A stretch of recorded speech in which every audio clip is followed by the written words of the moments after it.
I think it's pretty do or die. I do. You don't want to get on that 4.5-hour plane flight 02.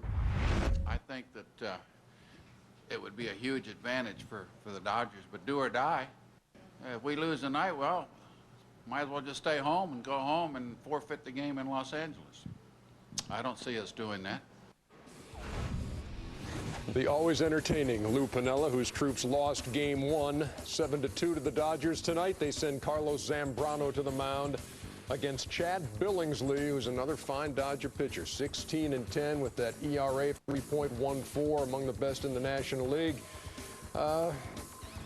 Fill in the blank for me, Curtis. For the Cubs to even the series tonight, they must blank. They got to get the leadoff guy on. Soriano's got to do a great job of setting the tone at the top of that lineup. Also, let's go to the bottom of that lineup. Look for Zambrano to come up with some big hits to help himself out in this game as well, too. Cal.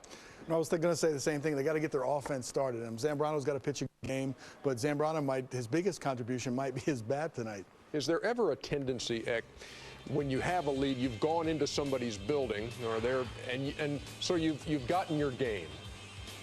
Do you relax at all? Is there a tendency? Do you have to fight that tonight if you're the Dodgers? No way. You're talking about Billingsley, probably their best pitcher all year. If you're not on your game, you're in trouble. You look at the lineup here. The first 5 guys for the Cubs are right-handed hitters. If Billingsley has his hook going, this guy is nasty. Here's a guy that's punched out 200 guys. You know, that's the thing is, you know, you hope to scratch a run right away so you can relax. In a postseason game, the first team to score, it's a relaxing feeling. It really is, and it takes the pressure off of the other pitcher. So that's what you hope you can do, you know, from the first inning on. The change that we see in Lou Piniella's lineup already, Kosuke Fukudome down to the 8th spot now. He was hitting second last night. They've got Ryan Theriot in the 2-hole tonight. I'm not sure. I think they're trying to search for a lot of answers right there, and they're going to press a little bit tonight. I say go back out there with what you had yesterday. A couple things just didn't work out, but you got to stay consistent. Look at the Dodgers lineup. They won with their lineup. There's no need to switch it up. Playoff atmosphere, there's nothing like it, and there's nothing like it in Chicago when you've lost Game 1, is there, Cal? The expectations are so high and the hopes are so high and all this 100 years and all that jazz.